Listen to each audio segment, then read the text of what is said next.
भारतीय जरीदा journal of family medicine and primary care की तहकीक के मुताबिक अक्टूबर 2011 से नवंबर 2017 तक सेल्फी लेते हुए 259 अफराद हलाक हुए। इसी अरसे में 50 अफराद शार्क के हमलों में मारे गए।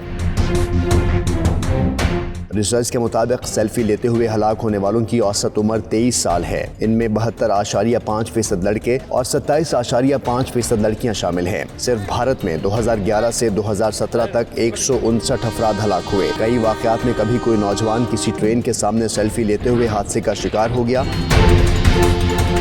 तो कभी सेल्फी लेते वक्त कश्ती के डूब जाने से हलाकत हुई।